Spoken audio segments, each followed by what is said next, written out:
আসসালামু আলাইকুম রহমতুল্লাহি ওবরাকাতুহু। আমি doctor Saidur Rahman Sayeed, ECG study and solve and treatment of the heart disease এই গ্রুপের অ্যাডমিন অ্যান্ড ফাউন্ডার।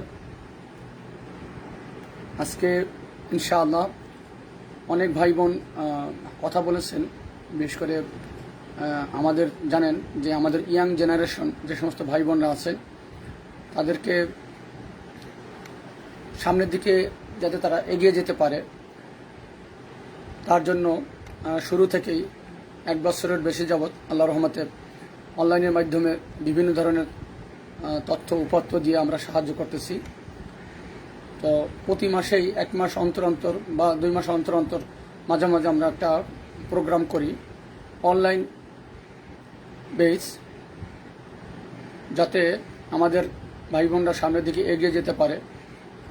ইন্টার্নি শেষ করে তারা বিভিন্ন জায়গায় যারা আছেন, যারা বিভিন্ন ধরনের চিকিৎসা তারা দেয়, তাদের কোনো ধরনের সমস্যা যাতে না হয়, অথবা যে সমস্ত ভাইরা বিভিন্ন কোর্সে আছেন, ডি কার্ডে আছেন, অথবা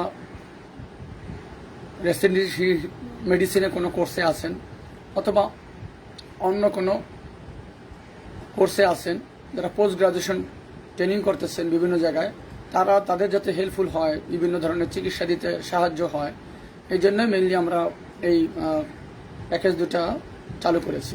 তো ইনশাল্লাহ আজকে আমাদের আলোচ্য বিষয় হচ্ছে 12 তারিখ থেকে যে ক্লাসগুলো অনুষ্ঠিত হবে, আগামী এই মাসের 12 তারিখ থেকে, আগস্টের 12 তারিখ থেকে। তো অনেকেই আমাদের এই ECG with essential management of the heart disease and other disease, full package of the ECG with cardiovascular disease, যাতে একটা প্রপার গাইডলাইন অনুযায়ী প্রপার ম্যানেজমেন্ট তারা শিখতে পারে। এটা শুধু ইসিজি না, এটা একটা ইসিজির সব ধরনের বেসিক যাতে তারা দখলতা অর্জন করতে পারে, সব ধরনের ইসিজির কনসেপ্ট যাতে ক্লিয়ার হয়। একেবারে জিরো থেকে আমরা শুরু করবো ইনশাআল্লাহ, যেটা আমাদের জন্য না জানলেই নয়, এবং যত সহজেই আমরা সেটা চেষ্টা করব। মাত্র 12টা ক্লাসের মাধ্যমে এটা ইনশাআল্লাহ হবে। তো আমরা এইটা বিষয় নিয়ে আজকে আলোচনা করব। আমরা এখানে দেখতেছি যে ইনশাআল্লাহ আগামী 12/8/2021 থেকে ফুল package of the ECG with essential management of the heart disease and other disease, এটা ইনশাআল্লাহ 12 থেকে আমাদের 14টা ক্লাস অনুষ্ঠিত হবে। এই ক্লাসের মাধ্যমে আমরা যাবতীয় ইসিজির সব ধরনের সমস্যা যাতে সমাধান হয় সেই বিষয় নিয়ে আমরা ইনশাআল্লাহ আলোচনা করব। একটা ইসিজি হাতে নিয়ে যাতে খুব সহজে ইসিজির সমস্ত ওয়েবগুলা সম্বন্ধে সে ধারণা পায়, একটা ইসিজি হাতে নিয়ে কীভাবে রিড করতে হয়, এইটা আমাদের সাহায্য করবে যারা স্টুডেন্ট আছেন। এইটা হচ্ছে যারা স্টুডেন্ট আছেন 3rd ইয়ার থেকে, যারা আমাদের এই কোর্সটা আলহামদুলিল্লাহ অনেক ভাই বোন 3rd ইয়ার থেকেই শুরু করে, যেটা তাদের পরীক্ষায় তাদের কাজে লাগে। 3rd ইয়ার থেকে শুরু করে যারা 4th ইয়ার 5th ইয়ার যারা পরীক্ষার্থী, তাদের জন্য খুবই ইম্পর্ট্যান্ট। তাদের বিভিন্ন ধরনের ভাইবা এটা সাহায্য করবে, বিভিন্ন রিটেনের ধরনের সাহায্য করবে। কার্ডিওলজির যাতে তাদের ভয় জড়তা দূর হয়, এটাই আমাদের লক্ষ্য ইনশাআল্লাহ। তো আমরা কত সহজে এটা শিখতে পারি, মাত্র 12 থেকে 14টা ক্লাস যদি সে করে, সে যেই ডিসিপ্লিনই থাকুক না কেন, যেই ডিপার্টমেন্টই থাকুক না কেন, সকলের জন্য খুব সহজে আমরা জানতে পারবো একটা ইসিজি কত খুব সহজে হাতে নিয়ে খুব কত দ্রুততার সাথে সর্বোচ্চ আমার 1 মিনিটের ভিতরে আমরা ডায়াগনোসিস করতে পারি, সেটা আমরা ইনশাআল্লাহ খুব সহজে শিখাই দেব।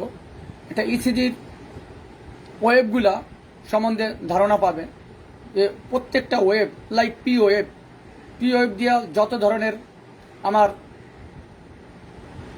অ্যাবনর্মাল আছে, যত ধরনের পি ওয়েব দিয়ে রোগ হতে পারে, পি ওয়েবের নর্মাল মরফোলজি কী এবং এটার অ্যাবনর্মাল মরফোলজি কী, এই পি ওয়েব দিয়ে কত ধরনের রোগ হতে পারে, সেই রোগগুলার আমার হচ্ছে ক্লিনিক্যাল ফিচার কী, এবং সেই রোগগুলোর ডায়াগনোসিস করার জন্য ইসিজি ছাড়া আমরা অন্য অন্য কী ডায়াগনোসিস করব কোরিলেশন করার জন্য, এবং কেন অন্য অন্য রোগ কেন হলো না।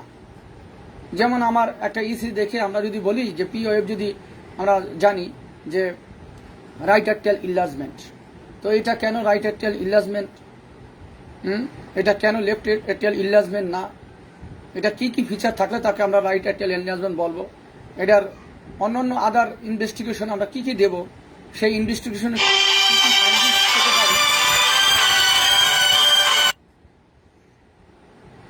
সেই ইনভেস্টিগেশনে কি কি আমরা ফাইন্ডিংস পাবো, চেস্ট এক্সরে করলে আমরা কি পাবো, আমরা ইকোর ফাইন্ডিংস কি পাবো, ইসিজির ফাইন্ডিংস কি পাবো, এটা কনফার্মেশন ডায়াগনোসিস কি হবে, এবং এটা চিকিৎসাটা কি হবে, এরকম আমরা প্রত্যেকটা বেসিক জিনিস আমরা আলোচনা করব। সব ধরনের আমরা অ্যারিথমিয়া সম্বন্ধে আমরা ধারণা পাবো। প্রত্যেকটা যেমন ওয়েব সম্বন্ধে যেরকম ধারণা পাবো, তেমনিভাবে প্রত্যেকটা ইন্টারভাল সম্বন্ধেও আমরা ধারণা পাবো।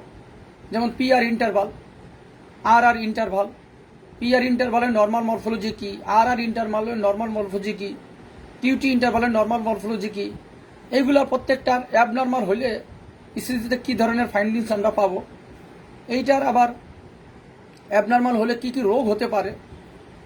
হ্যাঁ, এমনিভাবে ইন্টারভাল যেরকম আমরা জানবো, সেগমেন্টগুলো আমরা জানবো, ইসিজির যতগুলো সেগমেন্ট থাকতে পারে, প্রত্যেকটা সেগমেন্টের নর্মাল ফিচার কি, এটার অ্যাবনর্মাল ফিচার কি, অ্যাবনর্মাল হলে এর কী কী রোগ হতে পারে। যেমন যদি আমরা বলি যে পিআর যেমন ইন্টারভাল আছে, ঠিক এমনিভাবে পিআর সেগমেন্টও আছে। পিআর সেগমেন্ট হলে আমরা এটা কী কী রোগ হতে পারে, পিআর সেগমেন্টের অ্যাকুট আমার হচ্ছে অ্যাকুট মায়োকার্ডাইটিস অথবা অ্যাকুট পেরিকার্ডাইটিস আমরা জানি হয় পিআর সেগমেন্টের সমস্যার অ্যাবনর্মাল ফিচারের জন্য।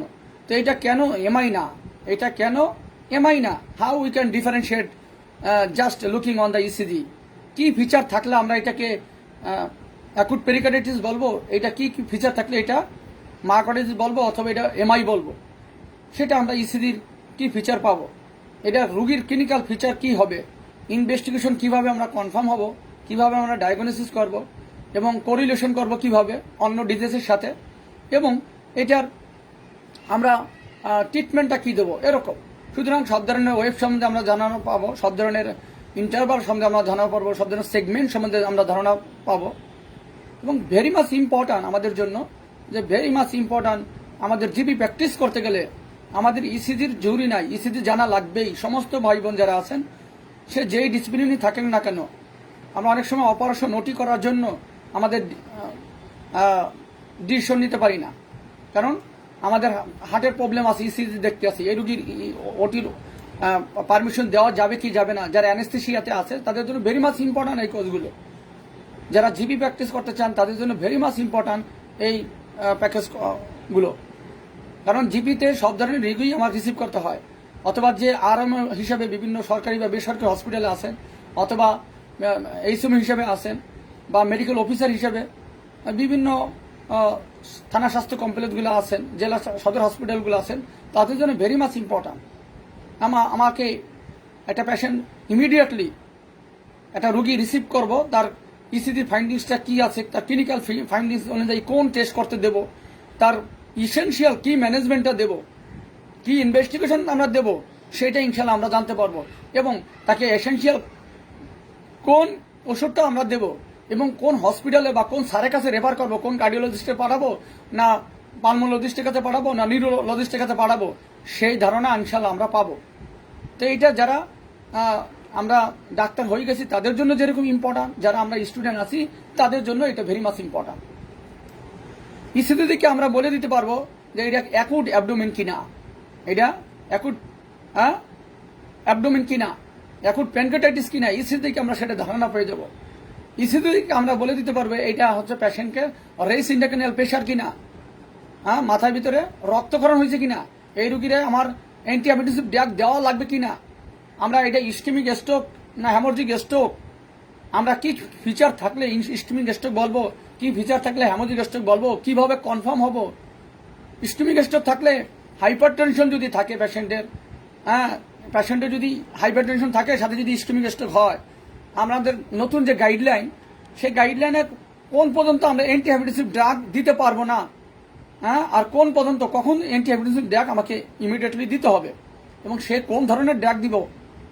প্রেশার খুব বেশি আছে, হ্যামোরেজিক স্ট্রোকের প্রেশার খুব বেশি, তাকে ইমিডিয়েটলি আমার গাইডলাইন অনুযায়ী immediately as early as possible আমাকে প্রেশার কমাইতে হবে।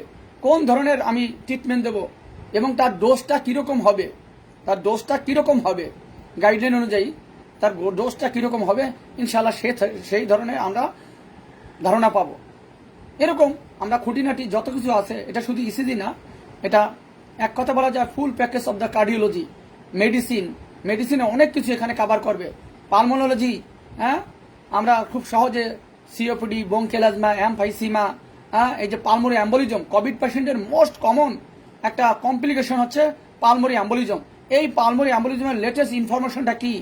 আমরা আগে জানতাম যে Q3, S1, Q3, T3, এইটা যদি পালমোরি অ্যাম্বলিজম। যেদিন আমরা সেদিনকে একটা গ্রুপে আমরা পোস্ট দিয়েছিলাম, একজন ভাই তো কোশ্চেনই করে ফেলছেন যে এটা তো S1, Q3, T3 নাই, তো এটা পালমোরি অ্যাম্বলিজম কিভাবে? কারণ ভাই বাকি ফিচারগুলো সে জানে না। S1, Q3, T3 তো নাই, সে সুতরাং মনে বলছে এটা বুঝি পালমোরি অ্যাম্বলিজম না। আরে ভাই, এটা তো মাত্র 20%। হ্যাঁ, S1, Q3, T3 এটা আমার পালমোরি হওয়ার পসিবিলিটি মাত্র 20%, কিন্তু স্টাডিতে দেখাচ্ছে যে 99% পালমোরি অ্যাম্বলিজমের ইসিজি এরকম ফিচার আছে, এরকম 50% ফিচার আছে, 50%, এরকম 44%।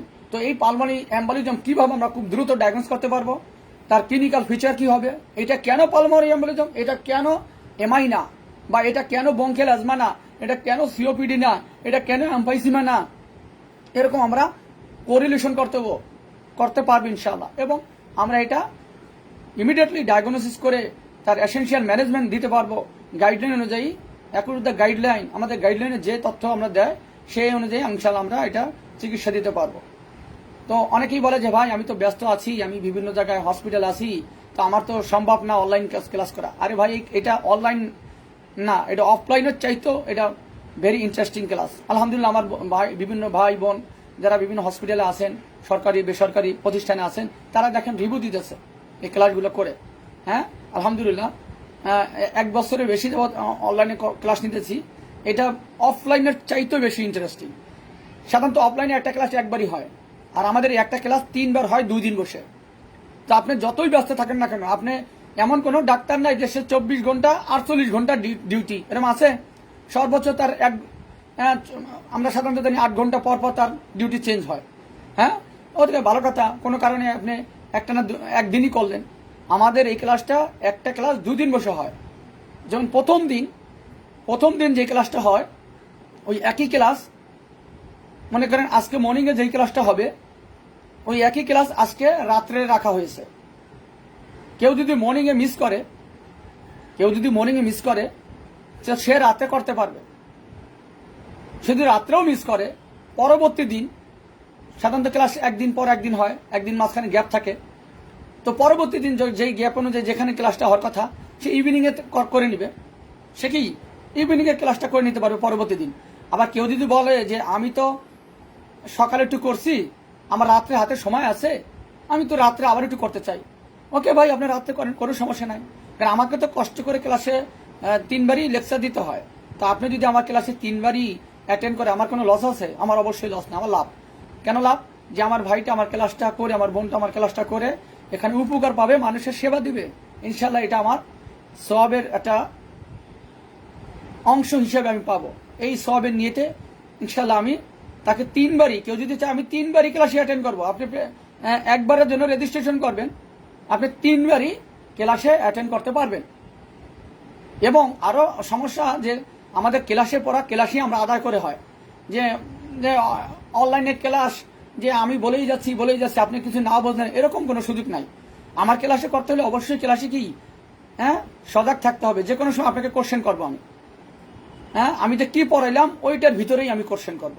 এটা বারবার রিপিট করা হয়। একজনকে কোশ্চেন করার মানে হলো যে তাকে লজ্জা দেওয়া না, একটা কোশ্চেন করার উদ্দেশ্য যে আমি যা বললাম সে ওইটা বুঝতে পারছে কিনা। সে যদি বুঝতেই না পারে তাহলে তো এই ক্লাসে কোনো লাভ হবে না, ফায়দা হবে না, হবে না।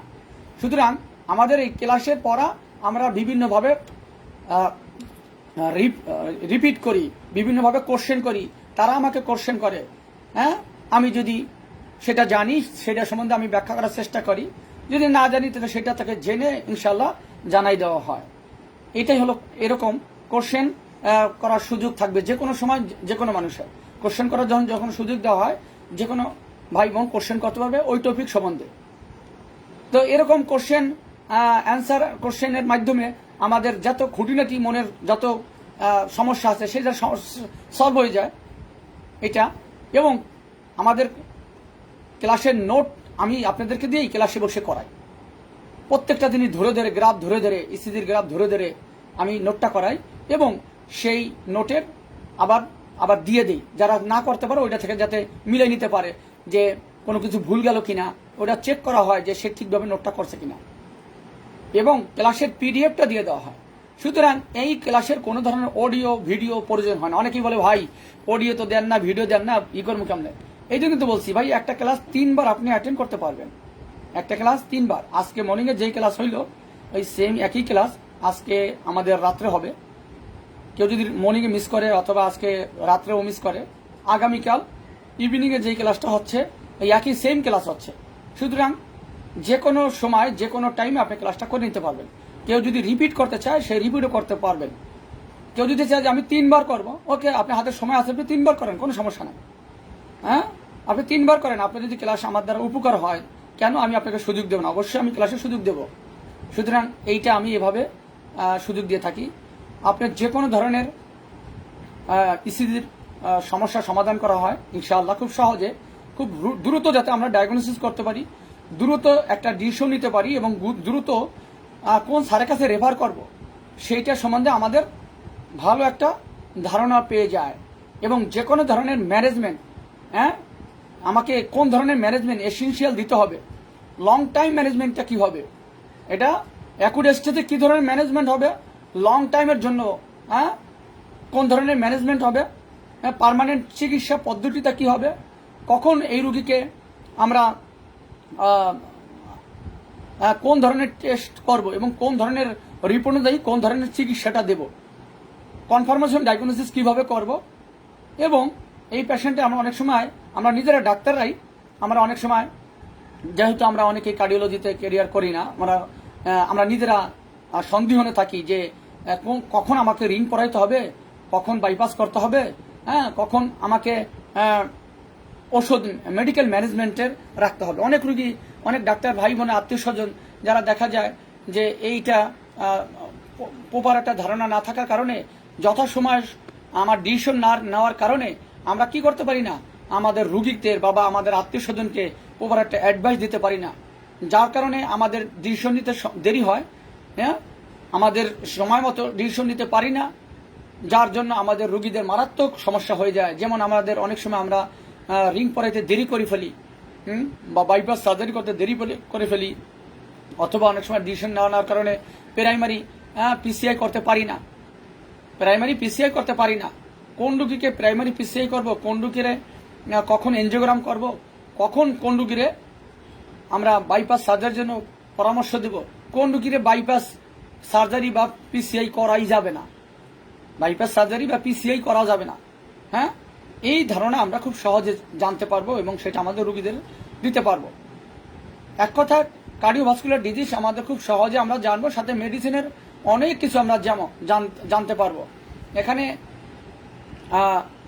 আমরা খুব সহজেই যেমন একটা ইসি দেখে আমরা বলে দিতে পারবো যে এই পেশেন্টের হাইপার টেনশন আছে কিনা, এই পেশেন্টের হাইপার টেনশন আছে কিনা, অথবা এই পেশেন্টের ভালভুলার হার্ট ডিজিজ আছে কিনা, হ্যাঁ, এইটা আমরা খুব সহজেই আমরা জানতে পারবো।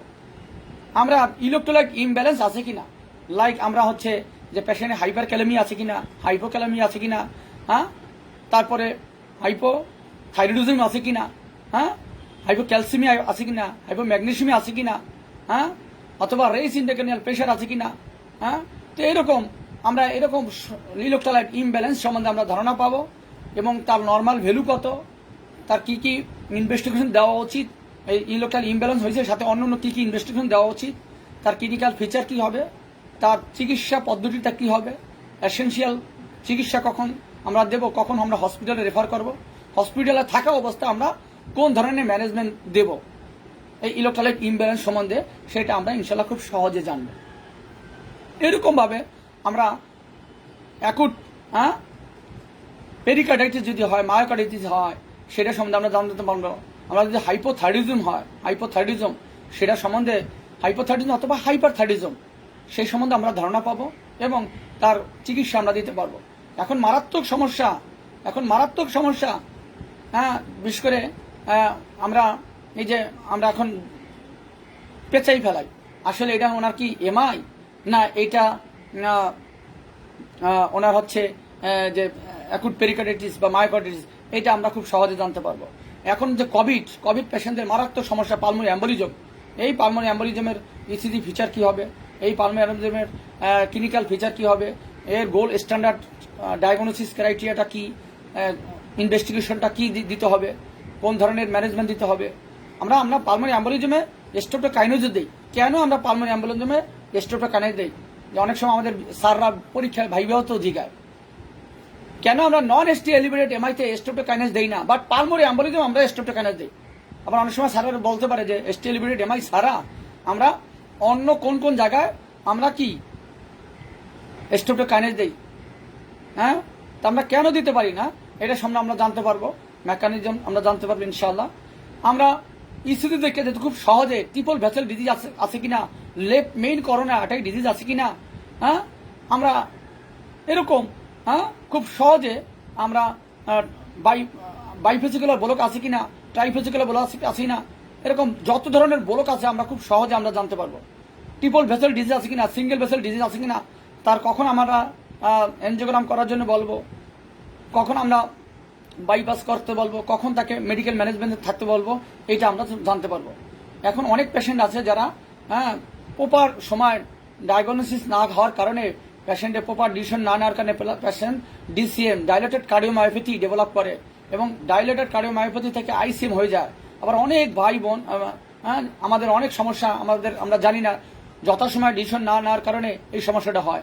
আমাদের অনেক বোন আছে, বিশেষ করে আমাদের অনেক মা বোনরা আছেন যাদের বাচ্চা হওয়ার সময় ডাইলেটেড কার্ডিওমায়োপ্যাথি ডেভেলপ করতে পারে, অথবা আফটার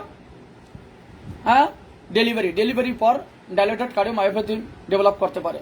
তো তখন আমরা গোলাই ফেলাই যে এটা মেবি বঙ্কিয়াল অ্যাজমা, অথবা এইটা করোনা, অথবা এইটা সিওপিডি, এইরকম আমরা এই ডাইলেটেড কার্ডিওমায়োপ্যাথি পোস্টপার্টাম ডিসিএম বা ডাইলেটেড কার্ডিওমায়োপ্যাথি পোস্টপার্টাম ডিসিএম, সেইটা সম্বন্ধে আমরা খুব সহজে ধারণা পাবো। তার কি চিকিৎসা দিতে হবে, কোন ধরনের ম্যানেজমেন্ট তাকে দিতে হবে। এই ডাইলেটেড কার্ডিওমায়োপ্যাথি এটা রিভার্সিবল সেল ইঞ্জুরি, এটা যদি যথাসময় ডায়াগনোসিস করা যায়, যথাসময় ডায়াগনোসিস করার মাধ্যমে চিকিৎসা দেওয়া যায়, তাহলে এইটা আবার নর্মাল সেলে ফিরে আসে। কিন্তু যদি যথাসময় ডায়াগনোসিস না করা যায়, তাহলে এইটা থেকে আইসিএম এর টার্ন না, যেটা আইসিএম আমরা বলি ইস্কিমিক কার্ডিওমায়োপ্যাথি, এটা হচ্ছে ইরিভার্সিবল সেল ইঞ্জুরি। এইটা যদি হয়ে যায় তখন এইটা থেকে আর নর্মাল সেলে আসে না, তাহলে আমার কি হয়ে যাবে, আমার মারাত্মক ক্ষতি হয়ে যাবে। আমাদের পৃথিবীর সবচেয়ে ডেঞ্জারাস রোগের যদি নাম বলা হয়, তাহলে এইটা হচ্ছে এই আইসিএম। এইটাকে বলা হচ্ছে সর্বোচ্চ একটা পেশেন্ট বাঁচবে 2 থেকে 3 বছর ম্যাক্সিমাম। এই পেশেন্ট সার্ভাইভ করে না, 2 বছর 3 বছরের মাথায় রোগীটা মারা যায়। তো এই অন্যান্য রোগ হইলে যেমন আমরা কেমোথেরাপি, যদি ক্যান্সার হয় কেমোথেরাপি বা আমরা রেডিওথেরাপি মাধ্যমে অথবা স্টিম সেলের মাধ্যমে আমরা রোগীটা অনেক দিন বাঁচানো যায়। ইভেন বলা হয়েছে আমার আইসিএম যদি হয়ে যায়, আমার হার্টটা যদি ট্রান্সপ্লান্ট করাও হয়, আমার হার্টটা যদি আপনাকে দানও করি, আপনি যদি আইসিএম হয়ে যায়, এই রোগী ম্যাক্সিমাম সার্ভাইভ করবে 2 থেকে 3 বছর। সুতরাং ভেরি মাচ ইম্পর্টেন্ট আমাদের এগুলা ক্লিনিক্যাল ফিচার কি, ইকোর ফাইন্ডিংসটা কি, সেটা আমরা জানবো। ইনভেস্টিগেশন কি দেবো, ইকোর ফাইন্ডিংসটা কি দেবো, ক্লিনিক্যাল ফিচার কি, এরকম প্রত্যেকটা আমরা জানতে পারবো খুব সহজে। যত ধরনের অ্যারেথমিয়া আছে, যেমন sinus arrhythmia, sinus bradycardia, sinus tachycardia, junctional rhythm, junctional bradycardia, junctional tachycardia, junctional escape, এরকম accelerated junctional rhythm, atrial tachycardia, premature atrial contraction, অথবা ventricular bigeminy, ventricular trigeminy, atrial ectopic, atrial fibrillation, atrial flutter. অ্যাক্টিয়াল ফ্লাটারের বিভিন্ন type আছে, 1:1 অ্যাক্টিয়াল Flutter, 2:1 অ্যাক্টিয়াল Flutter, 3:1, 4:1, 5:1, হ্যাঁ অ্যাক্টিয়াল Flutter, হ্যাঁ এরকম অ্যাক্টিয়াল Flutter with variable conduction block, অ্যাক্টিয়াল Flutter with variable conduction block, হ্যাঁ তারপরে আছে আমার এসভিটি, ভিটি, হ্যাঁ তারপরে আমার হচ্ছে মনোমরফিক ভিটি, পলিমরফিক ভিটি, ভেন্ট্রিকুলার ফিব্রিলেশন, হ্যাঁ এরকম যত ধরনের অ্যারিথমিয়া আছে খুব সহজে আমরা সেই অ্যারিথমিয়াটা আমরা জানবো, হ্যাঁ আমরা খুব সহজে অ্যারিথমিয়াটা জানবো। আর আমরা হচ্ছে ইসিজি দেখে আমরা খুব সহজে আমরা যে টি ওয়েভের অ্যাবনর্মালিটিস কত ধরনের হতে পারে, এই টি ওয়েভের দিয়ে কত ধরনের ডিজিজ হতে পারে, কখন আমরা এটা জুবিনাল টি ইনভার্সন বলবো, কখন আমরা এটাকে আমরা হচ্ছে এটা ভালভুলার কজের কারণ হতে পারে। বিভিন্ন ধরনের ভালভুলার কজ আমরা বাচ্চাদের হয়, সেটা আমরা পেডিয়াট্রিতে যারা আছে তারা ইকো করার জন্য কার্ডিওলজি স্যারদের কাছে পাঠান, তো তখন ডায়াগনোসিস হয়। তো এই রুগীর ইনভেস্টিগেশন কি দিব, ইকোর ফাইন্ডিংস আমরা কি পাবো, কখন আমরা বুঝবো যে এইটা হচ্ছে আমার ভালভুলার হার্ট ডিজিজ, আর কখন বুঝবো যে এইটা হাইপার টেনশনের কারণে হয়েছে, কোন রুগীর ক্ষেত্রে এটা ভালভুলার হার্ট ডিজিজ হবে আর কোন রুগীর ক্ষেত্রে এটা হাইপার টেনশনের কারণে হয়। অনেক সময় এলবিএইচ উইথ স্টেন আমরা প্যাটার্ন বলি, অথবা আরবিএইচ উইথ স্টেন প্যাটার্ন বলি, হ্যাঁ এরকম টল আর এর বিভিন্ন কজ আছে, হ্যাঁ প্রত্যেকটা ওয়েভের বিভিন্ন ধরনের অ্যাবনর্মালি আছে, হ্যাঁ নর্মাল মরফোলজি আছে, হ্যাঁ এই নর্মাল মরফোলজি দিয়ে যতগুলা অ্যাবনর্মাল দিয়ে যতগুলা ডিজিজ হয় সেই ডিজিজগুলার ক্লিনিক্যাল ফিচার কি, অন্য অন্য ডিজিজ আছে, এটা আমরা কিভাবে কনফার্ম করব, কিভাবে আমরা কি কি ইনভেস্টিগেশন দেব, কখন আমরা কনফার্মেটরি কনফার্ম হব কি কি ফাইন্ডিংসের পাওয়ার মাধ্যমে, আর কখন এটা কি ধরনের ইনভেস্টিগেশনের মাধ্যমে কি ট্রিটমেন্টটা দেব। এরপর আসতেছে এমআই যত ধরনের এসিএস অ্যাকুট কোরোনিক সিন্ড্রোম, এটার ভিতরে আনস্টেবল অ্যাঞ্জাইনা, নন স্টেলিভিটামাই, স্টেলিভিটামাই, এটা আমরা জানতে পারবো, রিসেন্ট এমআই আমরা জানতে পারবো, হ্যাঁ ওল্ড এমআই আমরা জানতে পারবো, হ্যাঁ পোস্ট এমআই অ্যাঞ্জাইনা উইথ রিইনফ্রাকশন সেটা সম্বন্ধে জানতে পারবো, post MI angina with history of old MI, হ্যাঁ পোস্ট এমআই অ্যাঞ্জাইনা তার কিভাবে আমরা এটা বুঝতে পারবো যে এটা পোস্ট এমআই অ্যাঞ্জাইনা হইল, কি কি ইনভেস্টিগেশন করবো, কি কি ইনভেস্টিগেশন করার মাধ্যমে আমরা বুঝতে পারবো যে এটা আবার নতুন করে রিইনফ্রাকশন হয়েছে, তার কি ধরনের চিকিৎসাটা দেব, কখন তাকে কোন ধরনের চিকিৎসাটা দেবো সেটা আমরা জানতে পারবো। আমরা ভেরি মাচ ইম্পর্ট্যান্ট, যেমন একটা পেশেন্ট অনেক সময় আরবি ইনফ্রাকশন থাকে, দ্যাট ভেরি মাচ ইম্পর্ট্যান্ট। আরবি ইনফ্রাকশন আমরা জানি কোনো ধরনের অ্যান্টিহাইপারটেনসিভ ড্রাগ দেওয়া যায় না, ইভেন নাইট্রোগ্লিসারিন দেওয়া যায় না। নাইট্রোগ্লিসারিনের আমরা কিভাবে কাজ করে, এটার ইন্ডিকেশন কি, কন্ট্রা ইন্ডিকেশন কি, এরকম আমরা জানতে পারবো। প্রত্যেকটা মেডিকেশনের ডোজটা আমরা জানতে পারবো। পোস্টেরিয়ার এক্সটেনশন আমরা ইসিজি ফিচার দেখে আমরা জানতে পারবো। আমরা অ্যাকুট এলভিএফ, ক্রনিক এলভিএফ, হ্যাঁ অ্যাকুট এলভিএফ উইথ আমার এনিমিয়া যদি থাকে, অর্থাৎ আমরা এটা কিভাবে ম্যানেজমেন্ট করবো, যে আমরা ম্যানেজমেন্ট কিভাবে করবো, অ্যাকুট এলভিএফ আছে সাথে সিভিয়ার এনিমিয়া আছে, হাউ উই ক্যান ম্যানেজ ইট, কিভাবে আমরা ম্যানেজমেন্ট দেবো, কোন ধরনের চিকিৎসা দেব, হ্যাঁ তারপরে অ্যাকুট এলভিএফ এর ক্ষেত্রে আইডিয়াল গাইডলাইন অনুযায়ী কোন ধরনের ড্রাগ দেওয়া উচিত, ভেরি মাচ ইম্পর্ট্যান্ট। এই টপিকটা very much important. Acute LVF যদি থাকে এই পেশেন্টের কোন ধরনের আমাকে গাইডলাইন অনুযায়ী কোন ধরনের চিকিৎসা দেবো। অনেকেই বিটা ব্লকার দিতে চায় না, হ্যাঁ but acute LVF A beta blocker guideline অনুযায়ী আমরা দিতে হবে। হ্যাঁ আমাদের অনেক ধরনের ড্রাগ আছে যেটা দিতে হবে। হ্যাঁ হ্যাঁ রিসেন্ট এমআই আছে, এলভিএফ নিয়েছে, কোন ধরনের চিকিৎসা করব, হ্যাঁ এরকম আমরা খুব সহজেই আমরা ডায়াগনোসিস করতে পারবো, চিকিৎসা দিতে পারবো, হ্যাঁ ইনশাআল্লাহ। সুতরাং আমাদের মেডিসিন সমস্যা, পালমোনারির সমস্যা, আমাদের রেসপিরেটরি আমাদের চিকিৎসা দিতে পারবো, মেডিসিনের চিকিৎসা দিতে পারবো, আমরা নিউরো মেডিসিনের অনেক কিছু আমরা জানতে পারবো, ক্লিনিক্যাল ফিচার জানতে পারবো, চিকিৎসা দিতে পারবো। এক কথা কার্ডিওভাস্কুলার ডিজিজ আমরা খুব সহজে আমরা জানতে পারবো, চিকিৎসাও দিতে পারবো। সুতরাং এই ক্লাসগুলা 12 তারিখ থেকে ইনশাআল্লাহ অনুষ্ঠিত হবে। যারা করতে চান তারা খুব সহজে আমরা করতে পারি নির্দ্বিধায় ইনশাআল্লাহ। অনেকেই বলে যে ভাই আপনার সাথে আমরা তো অনেকেই মেসেজ করে, ইন্টারেস্ট লেখে, তো যোগাযোগ করতে পারে না। তো তাদের জন্য বলবো আমার যে নাম্বারটা দেওয়া থাকে, হ্যাঁ এখানে আমাদের মোবাইল নাম্বার, আপনারা হোয়াটসঅ্যাপ নাম্বার দুটোই আছে, এই নাম্বারে হোয়াটসঅ্যাপ আছে, এই নাম্বারে মোবাইল নাম্বার আছে, এই নাম্বারে ইমো নাম্বার আছে। হ্যাঁ আপনারা এখানে ইন্টারেস্ট লেগে আমাকে মেসেজ করবেন। মেসেজ করলে হয়তো অনেক সময় আমি দেরিতে পাই, হ্যাঁ কিন্তু যদি ইমোতে বা হোয়াটসঅ্যাপে যদি মেসেজ দেন, নক দেন, সাথে সাথে আমি পেয়ে যাই, সাথে সাথে আপনাকে লিঙ্কটা দিয়ে দিলাম, সেখানে আপনি ঢুকে আমার সাথে কমিউনিকেশন করে আপনি ক্লাসটা করতে পারবেন। আপনি যে কোনো সময় করতে পারবেন। 3টে ব্যাচের ক্লাস অনুষ্ঠিত হয় সকালে, আজকে সকালে যে ক্লাস হয় আজকে রাত্রে একই ক্লাস হয়, এবং একই ক্লাস পরবর্তী ইভিনিংয়ে হয়, হ্যাঁ ইভিনিংয়ে হয়। সুতরাং আপনি চাইলে 3টে ব্যাচে ক্লাস অ্যাটেন্ড করতে পারেন। আপনি যদি বলেন যে আমি না আজকে আমি রাত্রে ব্যস্ত, আমি রাত্রে তো অ্যাডমিশন হয়েছি, তো আমি পরবর্তী দিন ইভিনিংয়ে করে নেবো, ওকে আপনি পরবর্তী ইভিনিং করেন। অথবা আপনি যদি মনে করেন না আজকে রাত্রে আমি ব্যস্ত আছি, আমি আজকে সকালে ফ্রি আছি, তো সকালে ক্লাসটা করে নিয়ে যাবেন।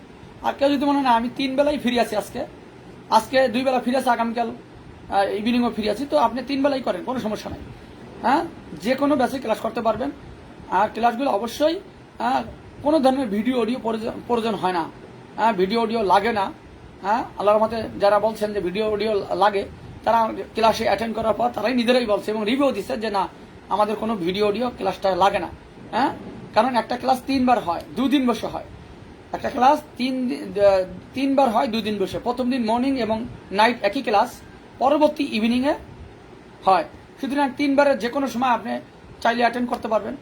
আর কেউ যদি চায় না আমি আমার হাতে সময় আছে, আমি মর্নিং করব, নাইটও করব, অথবা আজকে নাইট করব, পরবর্তী ইভিনিং করব, অথবা 3 বেলা যদি আপনার সময় থাকে 3 বেলাই করবেন, কোনো সমস্যা নাই। আর ক্লাসে পড়া ক্লাসে আদায় করা হয়, এটা ক্লাসে পড়া ক্লাসে আদায় করা হয়, আপনাকে কোশ্চেন করা হয়। এমন না যে শুধু আমি বলে যাচ্ছি আপনি আমাকে কোশ্চেন করতেছেন। আমি আপনাকে বলবো যে আমি যে প্রত্যেকটা টপিক শেষ করার পর আমি জিজ্ঞেস করি যে বলেন তো, সকলকেই উদ্দেশ্য করি বলি যে বলেন তো এই যে আমরা যা বললাম, সাপোজ আমরা ওয়াল এন্ড প্যাটার্ন পড়লাম, ওয়াল এন্ড প্যাটার্নের মরফোলজি কি, নর্মাল মরফোলজি, এই ওয়াল এন্ড প্যাটার্নের অ্যাবনর্মাল ফিচারটা কি, হ্যাঁ সাপোজ আমরা কার্ডিওজেনিক শক বলতেছি, এই শকের পড়াচ্ছে এর ক্লিনিক্যাল ফিচারটা কি, এর ম্যানেজমেন্টটা কি হবে, এর কি কি ইনভেস্টিগেশন দেবো, কোন ধরনের ড্রাগ ইন্ডিকেশন, কোন ধরনের ড্রাগ কন্ট্রা ইন্ডিকেশন, তার ডোজটা কি হবে, এরকম এটসেট্রা আমরা আপনাকে আগে শেষ করব, তারপরে আবার জিজ্ঞেস করব। এবং ক্লাসের বসে নোটটাও করা হয়, আর নোট এবং পিডিএফ দিয়ে দেওয়া হয়। যে কোনো ক্লাসের সমস্ত ক্লাসের নোট এবং পিডিএফ দেওয়া হয়। সুতরাং আপনি ভর্তি হবেন এক ব্যাচে, যে কোনো ব্যাচে ক্লাসগুলো করতে পারবেন। সুতরাং যারা ক্লাসগুলো করতে চান তারা হচ্ছে আমার সাথে যোগাযোগ করবেন। আমার যোগাযোগের যে মোবাইল নাম্বার 015358484647, এই নাম্বারটা, এই নাম্বার হোয়াটসঅ্যাপ আছে, এই নাম্বারে ইমো আছে, এই নাম্বারে আপনারা যদি হোয়াটসঅ্যাপ না থাকে ইমোতে নক করেন। আর যদি আমাকে সবচেয়ে বেস্ট হচ্ছে প্রথমে আমাকে ইনবক্স করবেন, ইনবক্স করলে আমি পাই। আর যদি ইনবক্সে আমি না পাই, আপনারা হলো সবচেয়ে বেস্ট হচ্ছে এখন ইমো অথবা হোয়াটসঅ্যাপ, সবচেয়ে হোয়াটসঅ্যাপে দিলে সবচেয়ে বেটার হয়, সাথে সাথে পেয়ে যাই এবং এটা ব্যাক করতে পারি, আপনাকে লিঙ্ক দিয়ে দিতে পারি, তাহলে সহজেই ক্লাসটা অ্যাটেন্ড করবেন। তো আশা করি খুব সহজে আপনারা জানলেন কিভাবে আমরা এই ক্লাসগুলো করব। আর যে কোনো সময় যে কোনো প্রয়োজনে নক দিতে পারেন আমার নাম্বারে বা ইমোতে, যে কোনো ইনফরমেশনের জন্য। ধন্যবাদ সকলকে। ইনশাআল্লাহ আমাদের 8 তারিখ থেকে, এই মাসের 12 তারিখ থেকে ক্লাসগুলো অনুষ্ঠিত হবে। আজকে তো 8 তারিখ, 12 তারিখ থেকে ইনশাআল্লাহ আমাদের ক্লাসগুলো অনুষ্ঠিত হবে। 12 থেকে 14টা ক্লাস অনুষ্ঠিত হবে। 12 থেকে 14টা, একটা ক্লাস 3 বার হয়। তার মানে একটা ক্লাস যদি 12টাও হয় অ্যাটলিস্ট, তাহলে একটা আমাদের 36 বার এই ক্লাসটা হবে। 36 বার, যদি 15 বার হয় 45 বার হবে। তো 45 বারে আপনি যে একটা ক্লাস 45 বার হয়, তাহলে এরকম যদি আপনার 45 বার হয়, 45 বারের যে কোনো আপনি করে নেবেন এরকম। সুতরাং একটা ক্লাস 3 বার হয়, মর্নিং ব্যাচে হয়, নাইট ব্যাচে হয় প্রথম দিন, আর পরবর্তী দিনে ইভিনিং ব্যাচে হয়। প্রত্যেকটা ক্লাস 3 বার যেহেতু হয়, তার টোটাল আমার ক্লাস অ্যাবাউট 45টা ক্লাস হবে এরকম। যদি 12টা হয় তাহলে 3 × 36 এরকম। তো সুতরাং আমরা যদি 14টা হয় তাহলে আরো বেশি। আপনারা যে কোনো সময় ক্লাসে অ্যাটেন্ড করতে পারবেন। ধন্যবাদ সকলকে। আসসালামু আলাইকুম ওয়া রাহমাতুল্লাহি ওয়া বারাকাতুহু। আল্লাহ হাফিজ।